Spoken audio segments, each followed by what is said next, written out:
All right. Hello, everyone. Welcome. How's everyone doing? This is such a nice crowd. Thank you all so much for coming out tonight. My name is Amali, and I'm the events director here at Books Are Magic. So tonight is a very special first for us. This is the first time that we're doing a Booksellers Read event, and we are so excited. Round of applause. Really, who would have thought that a bookstore owned by a best-selling author would attract so many booksellers who are also writers? I don't know. I can't put it together. But tonight you will hear excerpts from novels, poems from recently published chapbooks, personal essays, and more. To get things started, I'm going to read a very short bit from a story I've been working on. This is titled Giant Steps. And this is just the first little scene. Okay. The thick metal strings tremble beneath the light touch of my fingers. I stare at my hands as the last couple in the audience sits down and orders their drinks. Silence settles through the club. I can feel the audience holding their breath, their eyes fixed on me, waiting to see if I can actually play the upright bass or if I'm just the female diversity hire. It's always hard to know which they want. Sometimes it feels like they'd rather have a reason to hate me. The pianist starts the count off. A 1, a 2, a 1, 2, 3, 4. And we dive into the first measures of A Night in Tunisia. It isn't until we've played through the chorus twice that the audience exhales, having decided my fate for the better this time. We play for over 2 hours, with a short break in between where I gulp down a glass of the house red. The audience requests an encore, so we go through some quick crowd pleasers, Fly Me to the Moon, and If I Were a Bell. And the pianist finishes by thanking everyone for coming. The stage lights dim, and I realize how loudly my heart has been pounding. All I can think about is getting to the bar as quickly as possible. Adrian, right? I turn around to find the drummer, subtly giving my body a once-over. Yeah, hey, I stammer. It was great playing with you. Back at you. You've got a nice sound, he says. You know, you play like a man. My body stiffens. I clench my jaw and force my lips into a polite smile. Thank you, I spit out, and almost jump when I hear my voice, which sounds like it's dropped 2 octaves. The drummer gives me a nod and walks away to join the other musicians at the bar. My cheeks throb as I quickly wipe my clammy palms against my dress and finish packing up my equipment. I'll just get drunk at home. In the Uber, I can't stop thinking about the drummer's words. You play like a man. I hear it over and over and over until I want to yell. Some angry murmur manages to escape my lips because the driver makes worried eye contact with me in the rearview mirror. You okay, miss? He asks. Fine, just a long night, I reply. My voice still sounds weirdly hoarse or deep. Maybe I should skip the drinks tonight and settle for some tea and an edible instead. Anything to shut my brain off. You play like a man. As soon as I get home, I kick off my shoes, unpack my bass, and position myself in front of the floor-length mirror in my living room. I stand still, glaring at the woman in the reflection. She's 5'5", average for a woman but short for a bassist. Her hair lies straight and flat just below her shoulders. Standing next to the elegant curves of the instrument, her boxy figure looks even more boyish. She glares back, her dark eyes unwavering. I don't play like a man, I tell her. I play like me. She remains silent, waiting for me to prove it. My voice is still scratchy. I choose to distract myself with Paul Chambers on a live recording of Olio. I play along with his walking bass line, tracking my fingers as they move, making sure that every note lands where it's supposed to, that every pluck of the string is strong and clear, and that every line and angle my arms and wrists make are correct. After the first few choruses, my brain goes into autopilot, and my gaze wanders to the reflection of my face. My lips are sealed tight in concentration, and my nostrils flare with each quarter note. My furrowed eyebrows make me look angry, but my eyes are as lively as my fingers. I imagine I'm the bassist on stage at the Olympia Theater in Paris with Miles Davis and John Coltrane. You play like a man. No, I'm not playing as Paul Chambers. I'm standing in his spot, playing as myself. The woman in the mirror seems to grow, energy pouring out of her fingertips. An ex-girlfriend once told me that when I'm playing, I seem the most alive. So am I dead whenever I'm not? I had joked in response. Well, sometimes that's how it feels, she said back, though not as a joke. I loved her brutal honesty.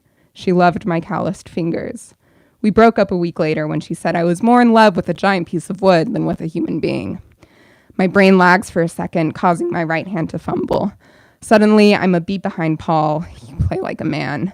I swear silently and turn off the recording. I look back at the reflection. The woman staring back at me seems shorter, no, smaller now. I notice a strange lump in her throat, like a squirming hamster curled in a ball, scratching at her vocal cords. But when I raise my hand to my neck, it feels normal. My eyes find the woman's eyes again, but now the light is gone.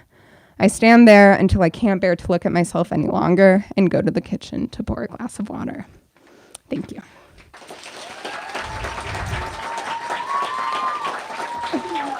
Now it is my pleasure to introduce Isabel Banta. Isabel is a writer, book publicist, and indie bookseller based here in New York. Her favorite thing in the world is talking about books she loves. Her debut novel, Honey, is forthcoming from Celadon in June 2024.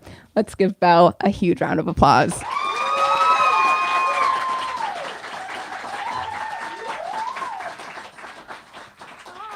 Hello. Amalia was so great. Okay, well, first I have to say that everyone here is so talented, so this is like a huge treat for all of us.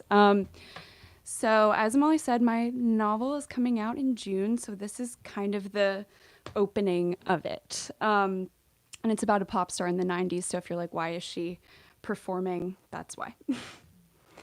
Okay.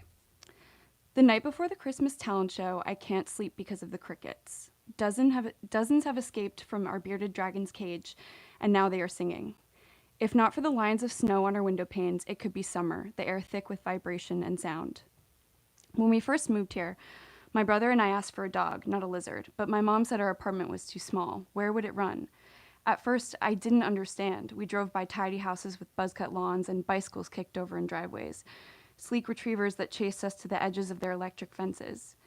But then our sedan slid into the lot behind our apartment complex, a few doors down from the orthodontist office where my mom works as a receptionist. I immediately understood what she meant. The stairwell was littered with cigarette butts, the halls moldy with neglect. There would be no space for an animal here, no space even to spread my arms out wide, to open my mouth and have something come out. This is why I hide my voice away, I think. I've pushed all my urges down, past my ribs and into my gut, because I'm afraid of the hair growing between my legs, the hard buds in my chest. When I asked about these changes, arriving too soon, my mom said, "You're becoming a woman," and I started to cry. So the crickets keep me up. Might as well practice alongside them. I stand in front of my mirror, pretending my hairbrush is a microphone. I've chosen Tell Into My Heart by Taylor Dane for the talent show. And when I let myself sing, I understand the purpose of God's. It is belief taking on shape. Something I can't name moves inside of me. Something finally magnetizes. I release all that is pent up, yearning to burst forth. From every corner of the apartment, crickets hum.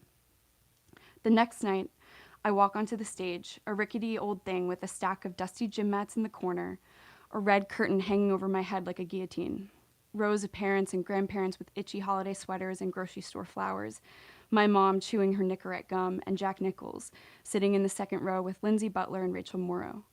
Just last weekend, a group of us gathered in Lindsay's basement and pushed Silence of the Lambs into the VHS player. But none of us actually watched. The television was only color and sound in the background. Inside me, a similar glint, first shaft of desire. All my shapeless lust thrust at Jack Nichols warped, then returned to me. He is the boy at school everyone wants. A collision of eyes always follows him. So when the spinning bottle landed on me, and he took my hand and led me into the closet, all the other girls visibly withered, and I expanded. In the dark, we leaned toward each other. Warmth bloomed between my legs, but the swipe of his lips was like a credit card through a slot.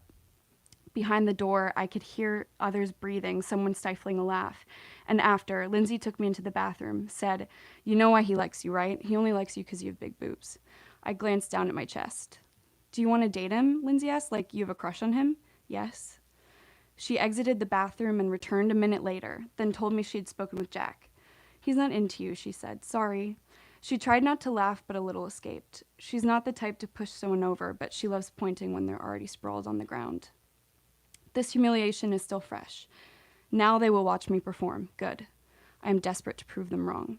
I step into the spotlight, my small hands wrapped around the microphone, My heart punches my ribs. The audience whispering. I want to drag their eyes to me and hold them all in place. As I begin to sing, I don't know a talent agent is somewhere in the back row. She's driven down from the city to watch her nephew perform magic tricks. Her sister promised her the show would only be an hour, but now it's stretching into the second, an endless train of tap dancers and baton twirlers and pitchy singers. Then the light travels from the stage to her eyes. There, who is that? She sees a girl wobbling on unsteady foal legs. She sees a girl who would burn the stage if she could, just to step beyond it. Reaching for a pen in the dregs of her purse, she circles my name in her program. I remember this performance as if it is trapped in amber. Memories like this sink into the earth in perfect condition, fossilize, and become alive. That's it. Thanks. And if you want to read more, you can pre-order it here at Books or Magic. Thank you.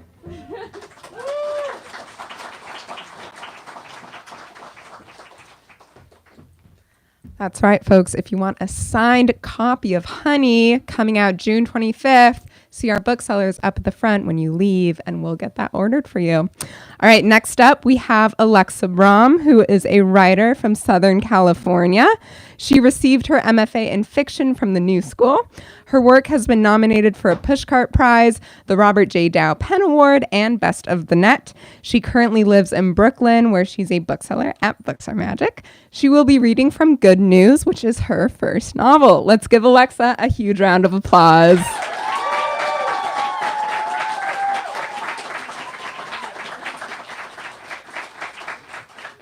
Hi, y'all. So I'm reading from the first chapter of my novel, and all you need to know is that the main character is Maggie, and she's walking with her best friend Ben to his girlfriend's art show, and she is avant-garde and has renounced her name, and so she is the artist. It was obvious where the show was because of the crowd foaming at the entrance. Maggie and Ben joined those clamoring at the doors, some people on tiptoe, eager to catch a glimpse of the artist. Most attendees charged forward into the gallery to swirl around the exhibit, but Maggie saw a small plaque near the entrance and insisted to Ben that they stop to read. Ben wasn't entirely wrong in his summation of the show. The plaque explained that the exhibit was about the spectacle of pregnancy, how when people know you're pregnant, they look at you differently. They look at you as a belly to place a hand upon, as a vulnerable little thing who needs to put her feet up, but also as capital M, mother, one who takes care of things, how you lose all defining features and become life itself. The description went even further to say that pregnancy is also perverse and grotesque, egocentric, a power trip. What began as an eloquent paragraph dissolved into a rant, but Maggie thought it had good bones. The show felt alive, inhaling and exhaling guests in a natural rhythm. Maggie and Ben were swept in with the next inhale and waded into the spacious white room as the artist was sliding a long slice of papaya into her vagina. Being pregnant was Maggie's worst nightmare, and the artist's piece did nothing to alleviate her apprehension. "She's really doing it," Maggie said to the room, concerned and impressed. "Those seeds," she thought. The artist was mimicking "the size of your baby is the size of this fruit" comparison that seemed to have been popular for all of time. Expecting mothers loved to cradle their barely protruding stomachs and coo, "The baby's the size of a peach. How darling." Well, now an artist was shoving each type of fruit into her vagina to prove a point. "The baby is the size of a slice of papaya." The artist had to take some liberties with each fruit. The first trimester, which Ben and Maggie had missed entirely, mostly consisted of small fruits, a blueberry, a raspberry, a plum, plopped right in and pulled right out. But how was she supposed to fit a grapefruit or a papaya without causing any serious damage? In slices. Maggie was relieved they had missed the grapefruit slices. Just imagining the flesh of any citrus coming in contact with her genitals made her body tingle and turned her mouth sour. "Pretty incredible, huh?" Ben said, turning to Maggie. "Mm-hmm." She was relieved for the artist's sake that a baby is never the size of a jalapeno. "Will you grab us some wine? I'm going to see what it looks like from the other side." Maggie walked to the bar and watched Ben orbit his girlfriend like he was her moon. She was beautiful. Maggie doubted Ben was the first man to ever orbit her. Her brown hair was long and had two distinct creases making it wavy. She had parted it down the middle for the show and let it hang down her bare back. Maggie thought she looked like Eve must have looked in the Garden of Eden. The artist had a crisp, natural look about her, like she had just stepped out of a painting and was encountering the physical world for the first time. Maggie felt the urge to reach out and touch her. She got the sense that if she did, she'd leave an ashy handprint on her otherwise perfect body. "Can I have 2 white wines, please?" Maggie looked up at the man tending bar.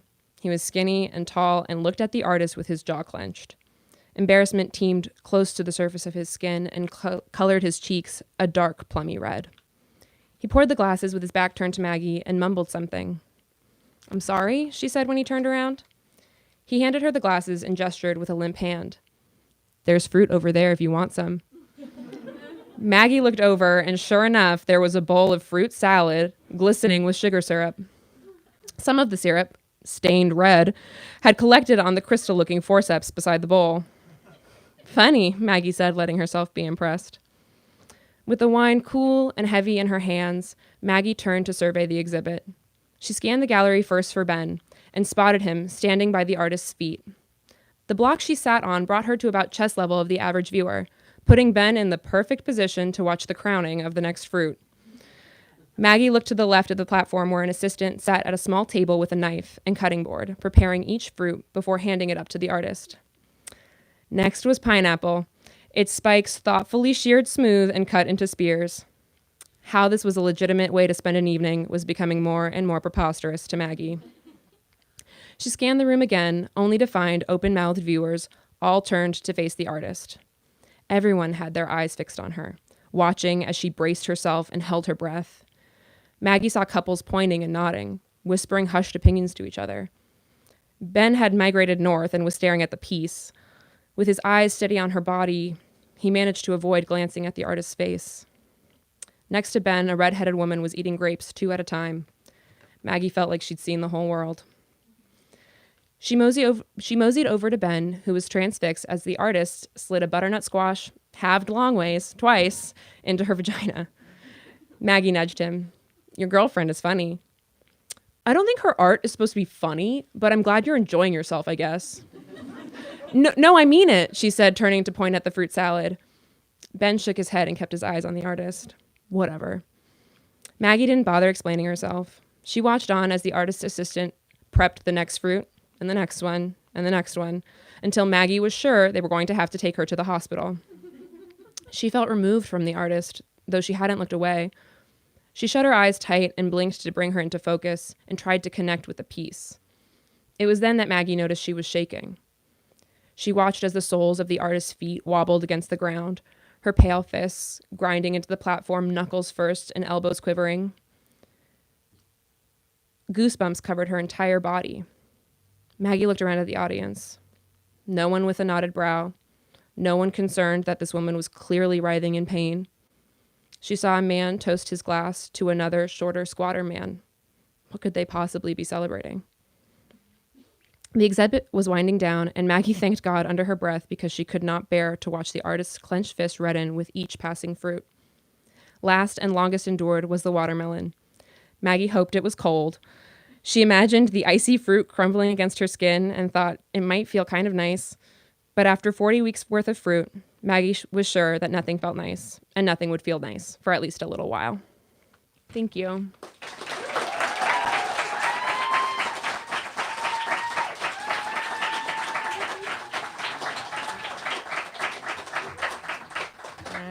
Don't think about that the next time you're eating watermelon.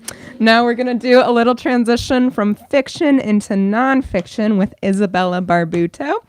Isabella is a writer and lover from the Hudson Valley. She spends her time thinking about things that are bothering her and how to get them to stop. She's very excited that you're here. Let's give it up for Isabella.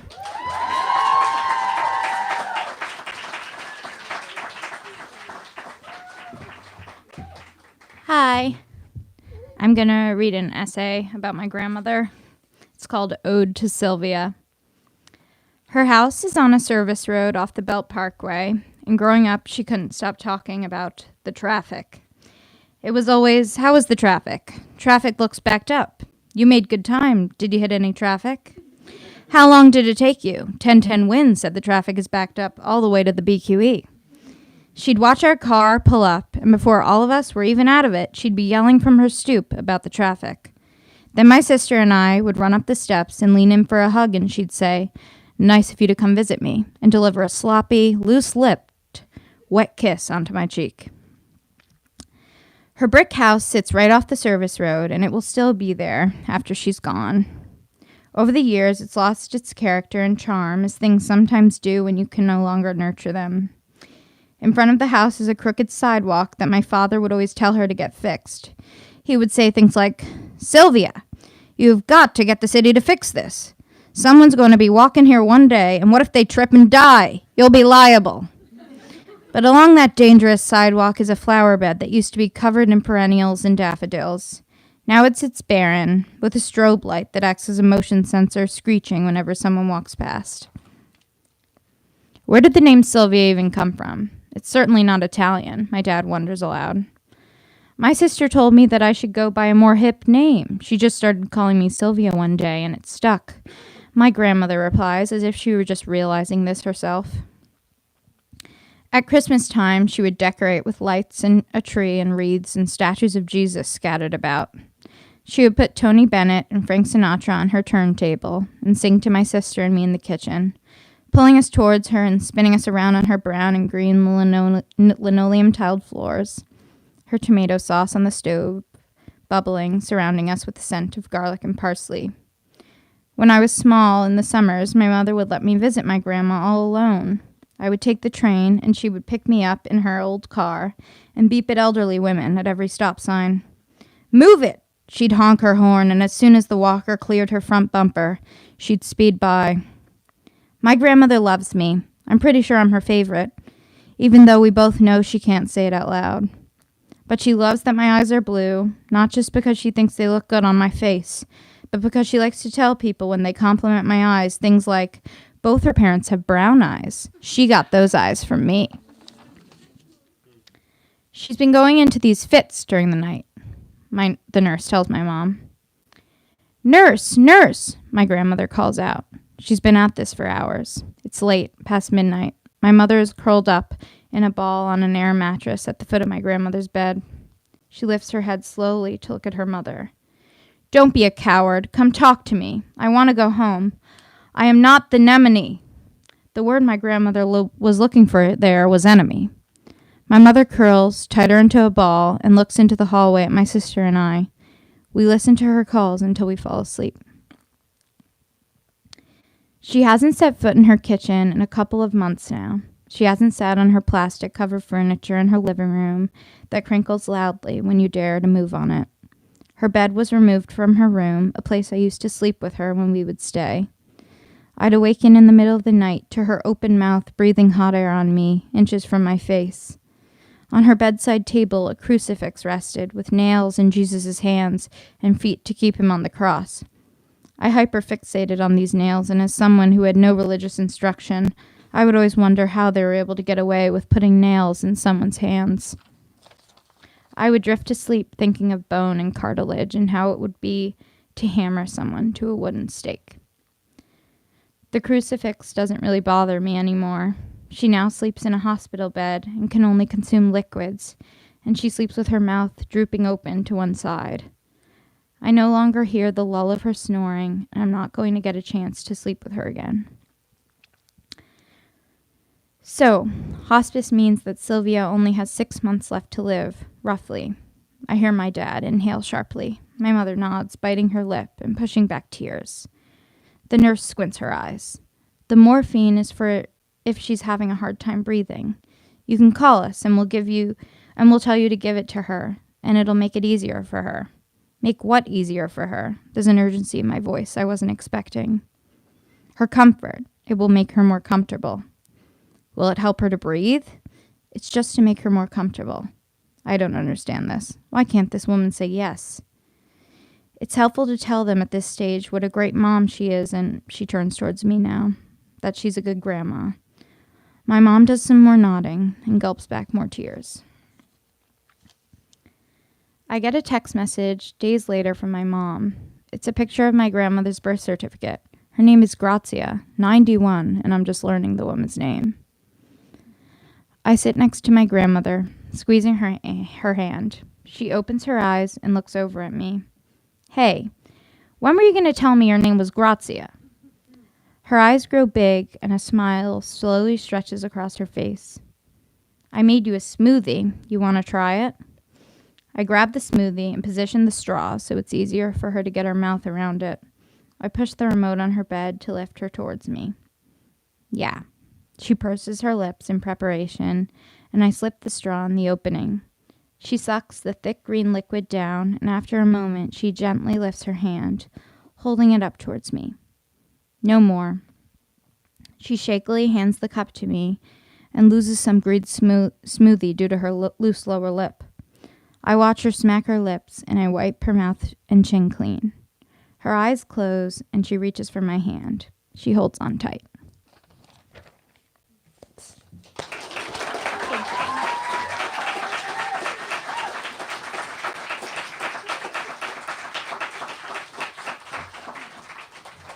That was beautiful. Thank you, Isabella. We're going to switch genres again a little bit. Up next, we have Gold Carson Sanchez, who is a bookseller, poet, and hater from New Jersey. They love reading poems out loud, listening to the radio, and riding a bike down a big hill, and they aspire to one day do all of these things at once.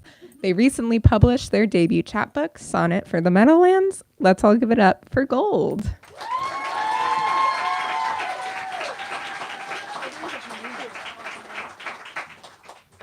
Hi, everyone.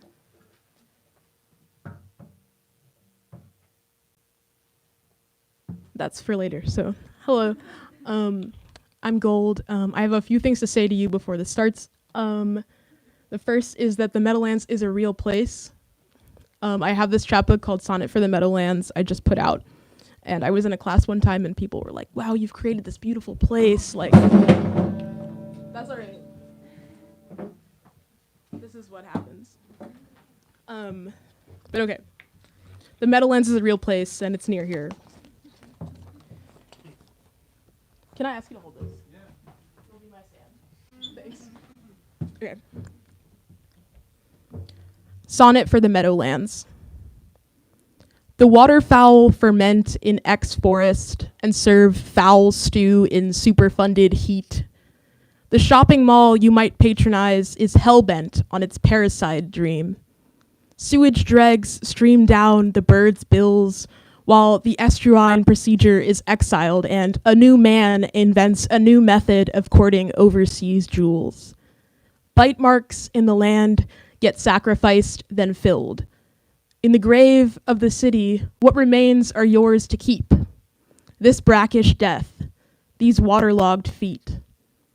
I don't play dumb in my own deep swamp. Everything is soaked unless it's on their road. Don't dredge up my body.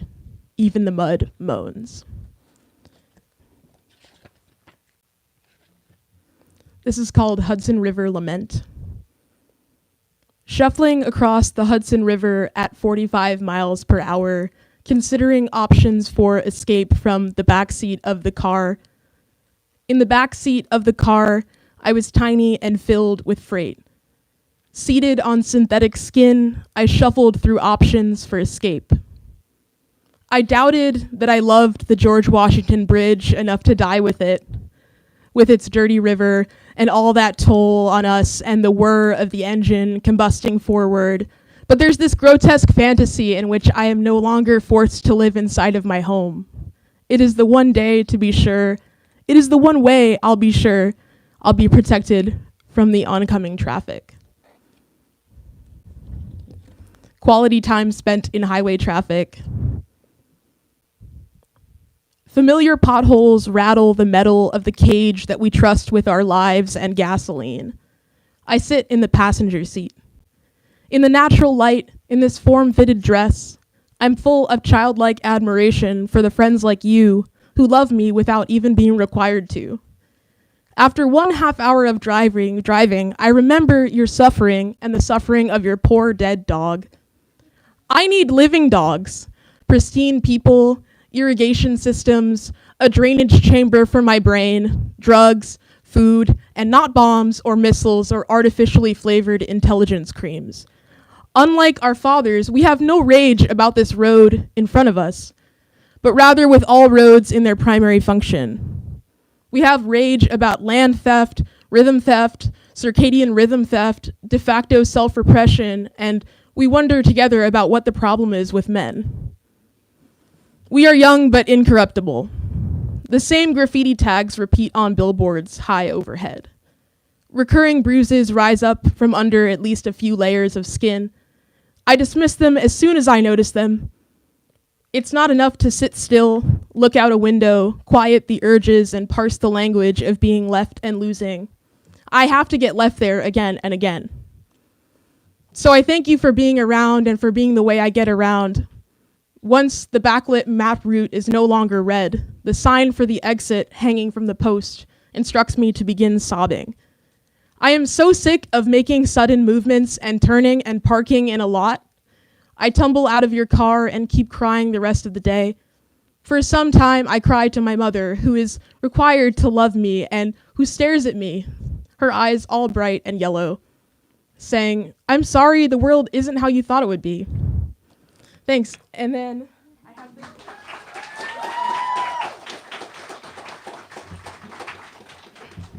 And I'm not going to try to do this. I was going to tune, but you'll have to deal with this.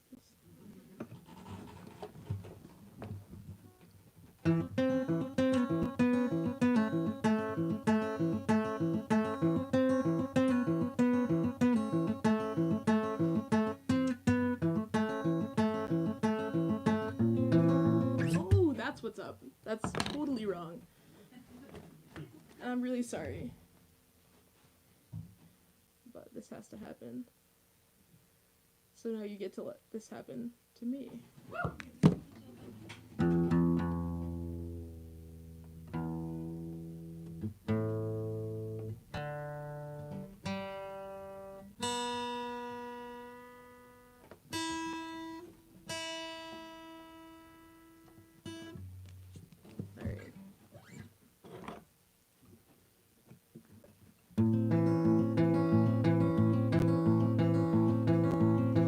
I walk by sparkling patches of light, puddles of dust. I breathe in all that suspicious stuff in the air that begs me to cry, that begs me to sneeze, that begs me to cry like a crying baby crying on an airplane up at 30,000 feet.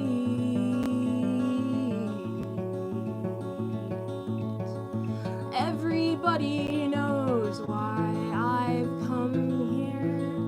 Everybody knows what you've done.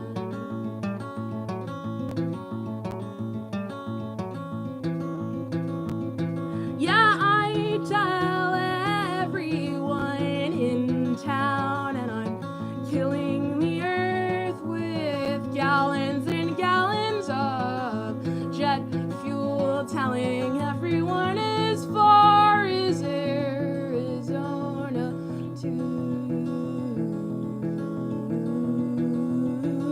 saying stupid things like every year's the same as it was 7 years ago, and every room's a room with or without windows, and everybody knows just why I've come here, and everybody knows just what you've done.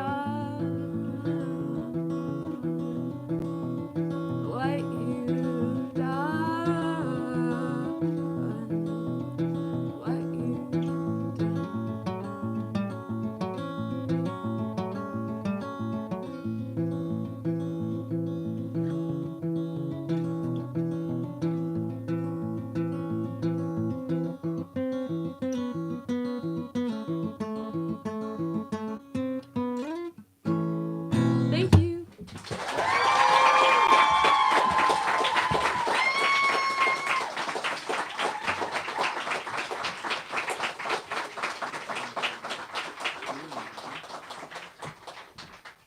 Imagine having the talent to be an incredible poet and singer and songwriter. It's too much. All right. Next up, we have Alex Zella, who is a Manhattan-born, Long Island-bred, reformed crybaby, ex-Catholic, and writer. They share their personal essays and works of fiction on Substack at feelingsfromthefishtank.substack.com. Let's give it up for Alex.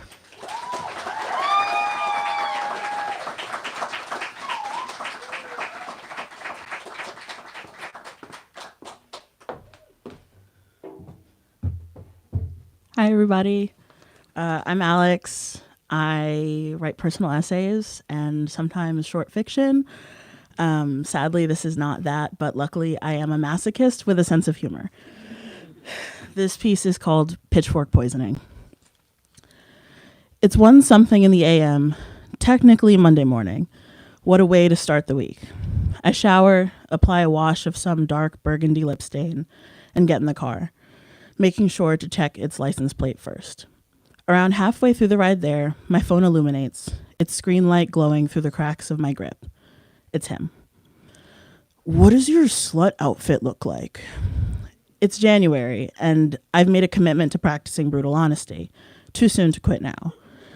My response is a long sleeve and jeans. I think to myself, it's freezing. What else would I be wearing? And what the hell is a slut outfit? If he means something purposefully tantalizing, the black lace-up corset and knee-high leather boots that typically reside in the back of my closet are reserved for faithful lovers of 6+ months, not one-offs with porn stashes that you meet online. I hop out and the Ridgewood street is expectedly silent. I text that I'm here and he comes down, tall, awkward, and fidgety. He looks just like his picture, and I thank the God I don't believe in. If you close your eyes and don't think about it too hard, his height and face give way to resembling a young Freaks and Geeks Jason Segel. The hair on his head and face leaning more Parisian. He doesn't do this often, and neither do I, but it's easier to gauge with him. It's written all over the speed of his speech. He leads me up some stairs and down the hall to his apartment, like the kind of tour guide you can find in colonial Williamsburg, Virginia.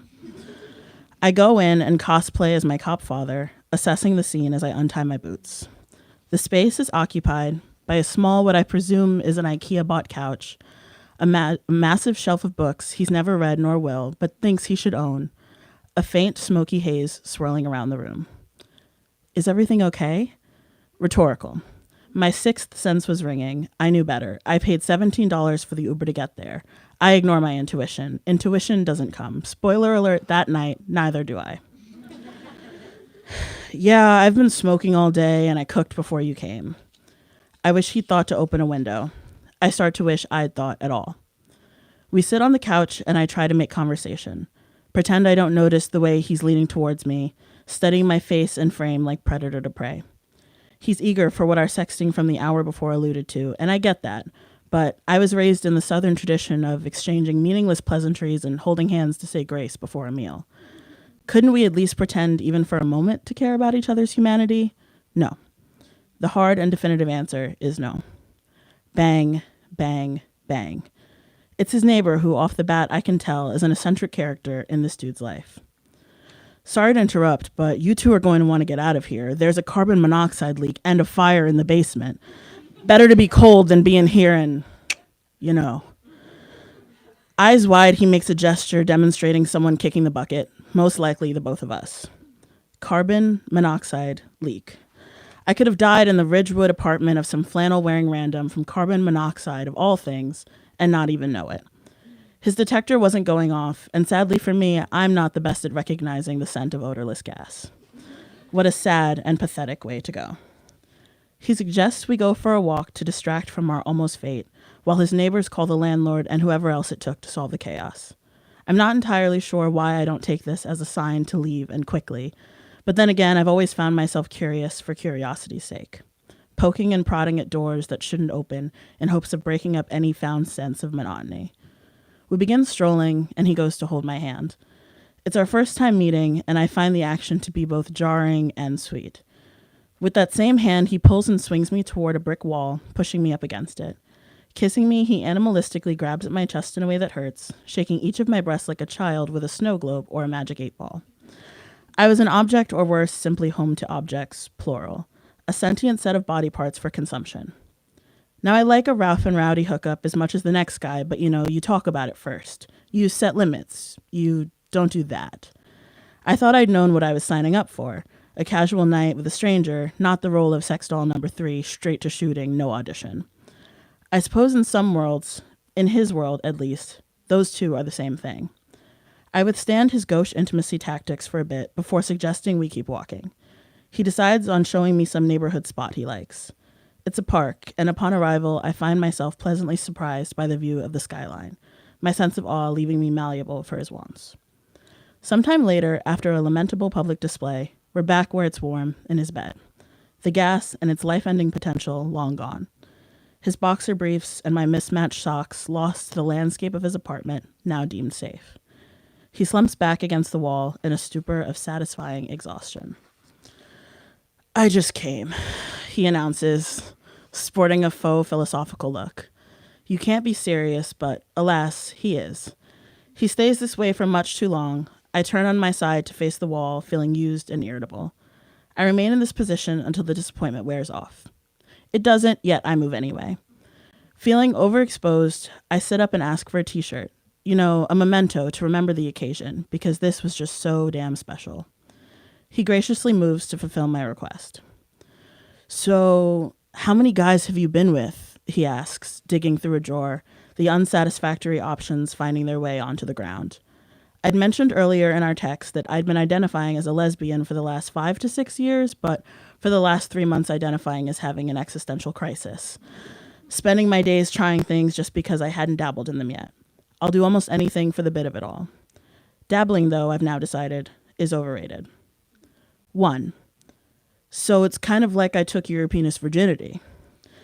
His brazen declaration puzzles and disgusts me. If you are not the first, you are simply not at all.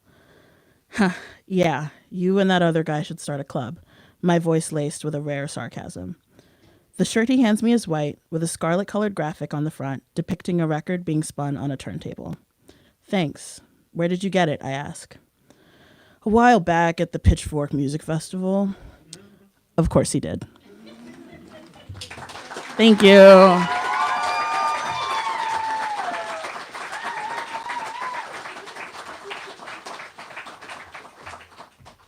All right, we've got a couple more for you tonight. Up next, we have Bex Frankberger, who is a writer, musician, and enthusiast. You can buy their chapbook Rot Party here at Books Are Magic. Raised somewhere between the Mojave Desert and the Pacific Ocean, they abstain from almonds in solidarity with the drought. Everyone put your hands together for Bex.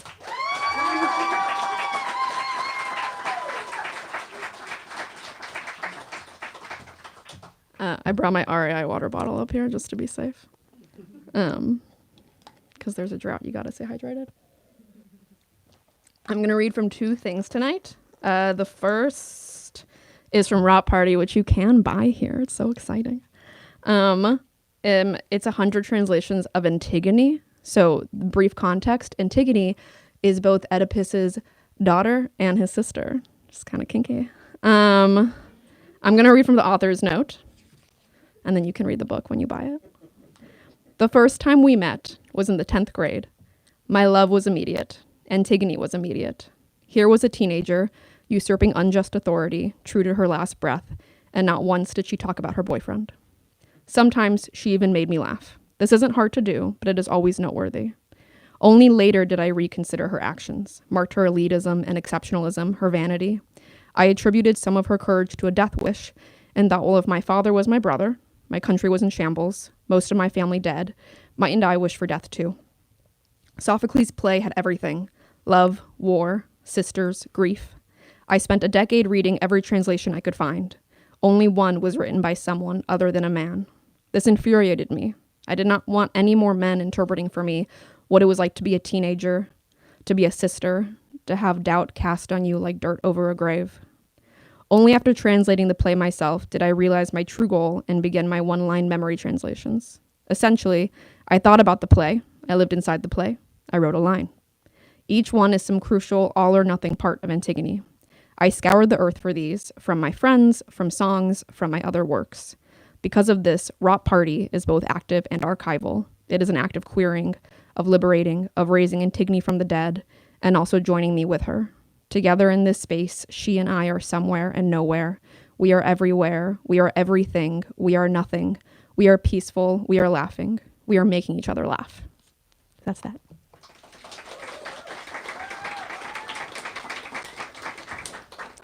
The second thing I'm going to read is from the opening of a novel in progress called Three Daughters in the Middle of the Desert. A fun fact, I started this as a short story in the fall of 2019, and it's about a girl with a halo, and so at first I named it Corona. And I had to change that. The file on my computer is still saved as Corona, and that's the end of the story. Okay. This is Three Daughters in the Middle of the Desert. It's from chapter 1, so no context. Everyone used to call me the next Virgin Mary, but I'd never been interested in being a virgin.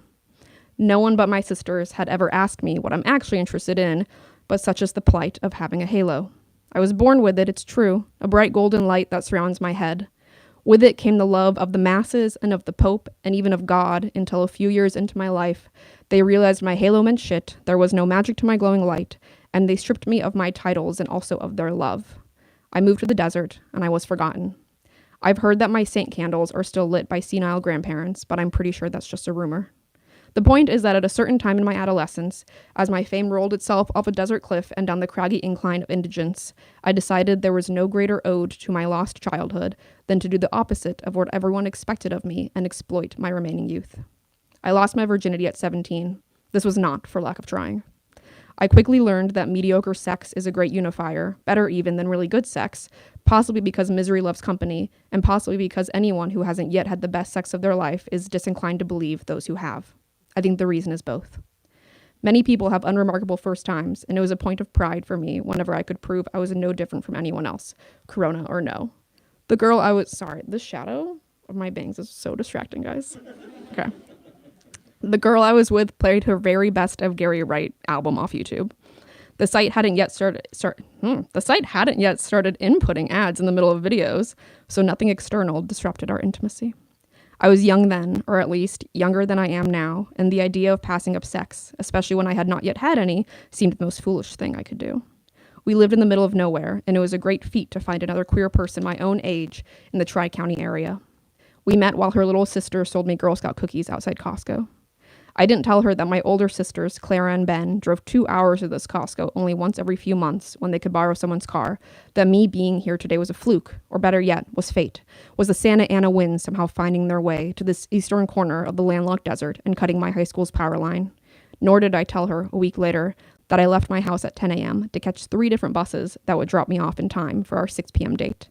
We discussed the unusual wind over milkshakes, and I misquoted Eve Babbitt's. Thank God for the Santa Anas, I whispered, chocolate ice cream covering my tongue. They're why everyone's gay. I had lied to Clara and Ben, said I was volunteering all day for Habitat for Humanity. My horniness outweighed my guilt. I didn't know why they believed me. More likely, they never believed me and thought it best not to ask. It was the spring before what would be an incomplete stint in college, and I spent most of that time bullying myself into doing things by believing that 10, 20, 30 years down the line, I would ask myself, what if? Only now, having somehow flirted my way past 30, I have begun asking myself not what if I slept with so-and-so, but not even what if I actually did volunteer for Habitat for Humanity, but rather, what if I'd stayed home and done some crosswords instead? To no one's surprise, the first time I had sex, I did not finish. I tried to orgasm in time with the key change in Dreamweaver. It turns out there isn't one. Everything plateaued, but the Gary Wright fan did not share my struggle. My Corona was her kink. Thank you.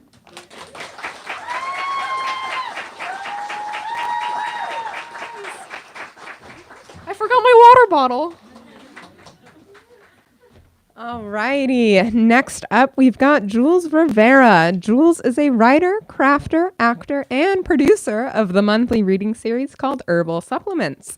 She's often writing weird little short stories, fun pop culture explorations, and the occasional niche deep dive. You can find her work in Mixed Mag's November issue or on her Substack, posted weekly on groovyruminations.substack.com. Jules will be reading from their novel in progress, Sisters of Water. Let's give it up for Jules.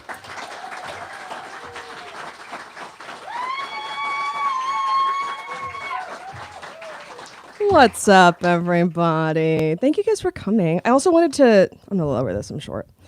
I wanted to thank Amali and Bex. This was a really cool idea that is now real because all of you guys are here. It's one thing to work here and work an event and then to be in one. So that's super cool.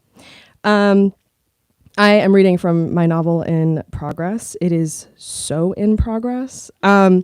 The name could change. Who knows? Life is crazy. I want to give you guys a little bit of context before I jump in. So this is about a white woman, that matters, who lives in Florida, and her backyard is sort of like connected to a swamp.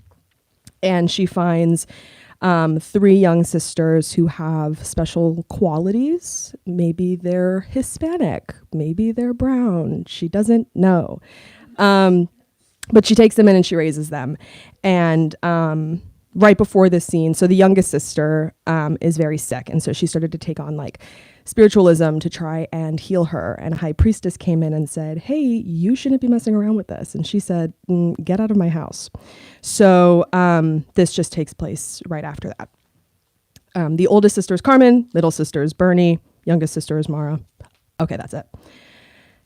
When Carmen and I woke up the next morning, it was raining. I heard the wind, the shaking of palm trees, pattering on the windowsill. The air in the room felt a bit wet, more than usual. Before opening my eyes, I reached my hand out for Mara to see if she still had her fever. She wasn't in our bed. My hand only touched cool sheets. I sat up quickly, blinking a few times to clear the sleep out. Carmen was looking at me, already getting out of bed. Her fever hasn't broken. Mama was just in here. She wants us to come out and help, she said, her voice still stuck in her sleep. Another ice bath? I asked, swinging my legs out over the covers. More medicine? What? Carmen paused for a minute, not to find the words, but to force them out through her own confusion. She said something about a chicken. Carmen and I entered the kitchen to see Mama running around like a mad woman. She had candles lit and was muttering to herself, scanning pages from different thick books, following instructions maybe. She had all of her cups and bowls and pendants and crystals laid out in a way that seemed on purpose but made no sense to either of us. She had on her healing dress, the one she got at the flea market. Every time she moved, it whooshed around her like a white shadow, sometimes getting caught on a piece of furniture that would jerk her back, only frustrating her more. Mara was in one of the chairs in the dining room, sweat pooling at the base of her neck, her pajamas sticking to her body, her eyes closed. I watched as her chest struggled to rise and fall. Her skin was pale and her cheeks looked hollowed, hungry. She's not doing any better. That priestess was no help at all. She's getting worse, and I know there's something else we can do, Mama said, returning to her pattern of spinning through the room, dashing different herbs into a pot. We're the only ones who can stop it, she said. What do you want us to do? I asked. I already told your sister, find a chicken and bring it here now. Fast forward. They go into the swamp, they find the chicken. Amazing. We continue. Back home, Mama had us change into our dresses that were very similar to hers, only these were the ones that she had made from old curtains and lace that she had collected over time. We changed Mara into hers first, being sure to be as careful as possible. When she was naked, I was able to see her ribs, her hip bones sticking out, her thighs thin and veiny, her stomach almost completely caved in on itself. She was always the lightest of us, but never like this. The dress fit her loosely, the shoulder slipped down from time to time without her having to move. Mama made these dresses for us years ago, so they didn't wear the same. Mine was tighter around the chest and her arms, while Carmen stopped at her thighs. She had shot up like a tree from the time Mama had made them. The dresses were made for the summer solstice, some new ritual she had read about. She had us wear them and stay outside in the heat all day collecting offerings for the sun.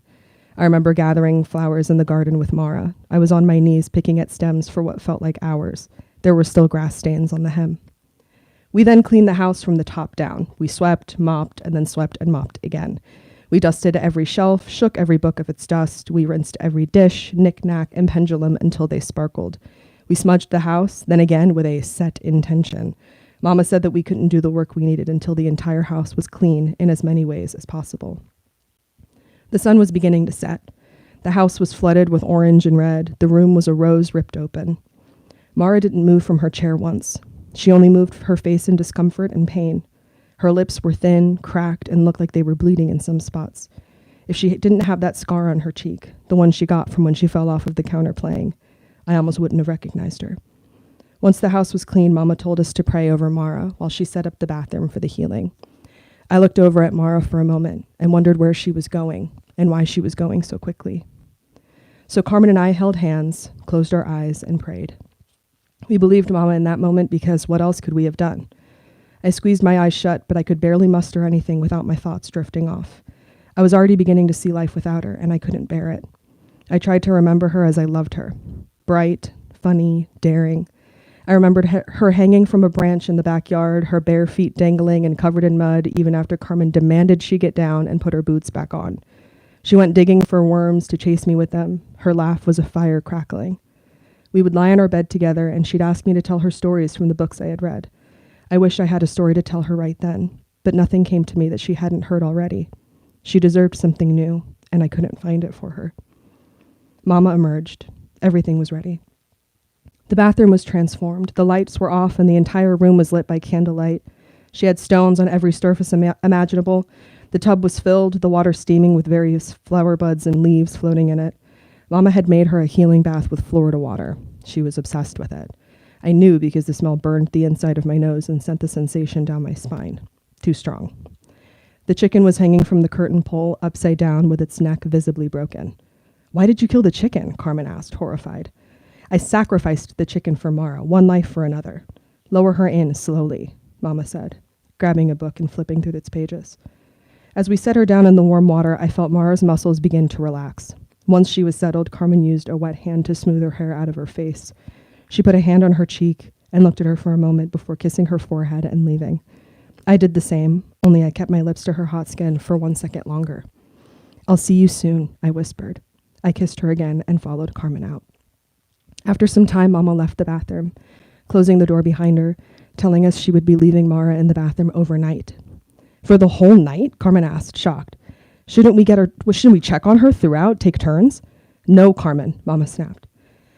"We need to let her stay in there alone. Nobody opens that door until the sun rises. Do you understand me?" Carmen and I stood still. Mama doesn't speak to us like that. "Yes, ma'am," we said together. She softened when she heard us. "I want her to get better, girls. I know you do too, so you need to trust me, okay? Please." We nodded and went into our bedroom, closing the door behind us. We sat on our beds, mine feeling much emptier than before. I kept quiet as Carmen lowered her head onto her pillow, turning her back to me. I repeated the same action, only stayed on my left side, staring at the back of her head until my eyes went blurry and finally closed. We woke to screams from the bathroom unlike anything we had ever heard before. It was Mama screaming Mara's name. Her voice wrapped itself around me and clenched on tight. Carmen and I flew from our bedroom and ran to the bathroom. My heart was pounding. She must be back, I thought. All of this had worked. We turned the corner and ran in. Mama was on the floor, clutching the edge of the tub in an iron grip. The skin on her knuckles yellowed from how tight she was squeezing. She was hyperventilating, her body rattling. We stepped closer, lightly, and looked in the tub to see Mara, only she was completely submerged under the water, eyes closed, sleeping. I felt my stomach begin to churn. Carmen almost fell to her knees, but as soon as we saw her, it was as if she knew Carmen and I were there. She opened her eyes under the water and looked around for a moment. She sat upright slowly, breaking through the surface. It was the most active I'd seen her in months, if not for more than a year. She rose until she was standing, her body dripping with water, small flower buds stuck to her skin and in her hair. Mama's panicked breaths turned to silence, turned to cries, turned to joy. We stood there, watching Mara look around curiously. She looked flushed, life completely restored in her. Mama cried out one final sob before she reached out to Mara, wrapping her arms around her to pull her in for a hug. Only once Mara touched her, Mara disappeared. Her body rippled and turned to a stream of water and flower buds that joined the rest of what was in the tub. All that rang through the bathroom was the sound of small lapping from the waves in the tub below us, the sound big enough to crash into us all. Thank you.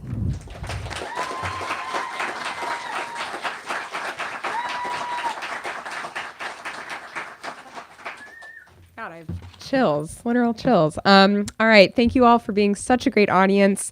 We've got one more for you tonight. Josie Marie Melendez is going to take us home. She is a entertainment writer, producer, and journalist born and raised on the charming island of Puerto Rico. She is the founder and producer of Film Posers, a Puerto Rican podcast. Her writing can be found in publications such as Elle Magazine and Sundance Institute. She currently resides here in New York City. Let's give a big round of applause for Josie.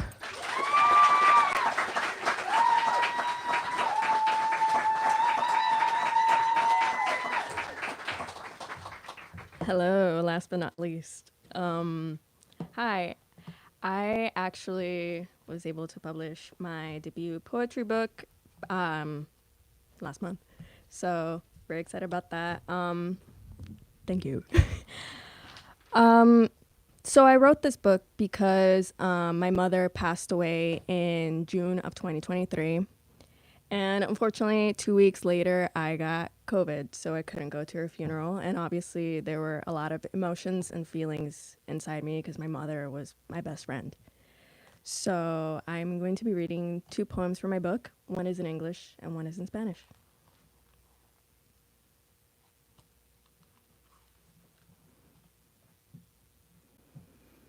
Tengo el corazón en la mano y sé que no es en vano, pero ha pasado tiempo desde que se ha sentido sano. Sujeto el teléfono sin querer saber quién me llama, porque ya no hay razón para tenerlo. Yo sé que eso es falso, pero de momento a mi cuerpo le hace falta un milagro y sigo esperando con la esperanza de que eres tú la persona que me está llamando.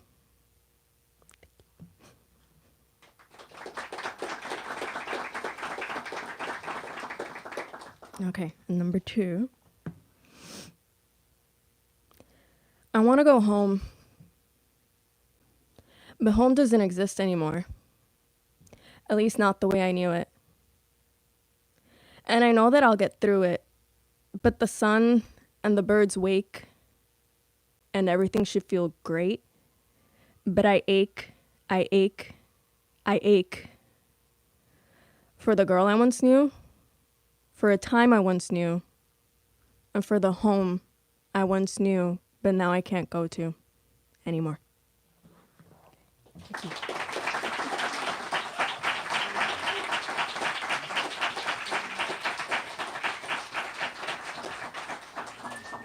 All right. Thank you all so much for coming tonight. I told myself I wasn't going to say anything sappy, but I truly feel so full of admiration and inspiration constantly to not only get to just talk about books with all of these wonderful people, but then to hear the writing that comes from their hearts and their souls. So I want to just thank them all again for sharing with us tonight.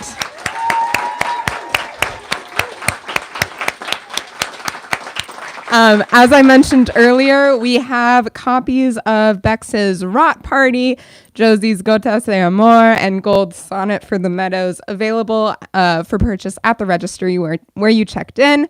And again, a final reminder to pre-order a signed copy of Belle's debut novel, Honey, that comes out in June. Can all the writers come on out for one last bow?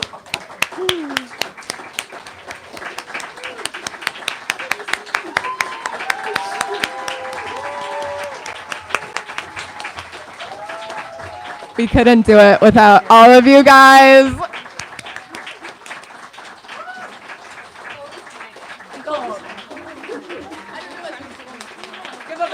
a bow, I don't know. All right, thank you all again so much for coming out.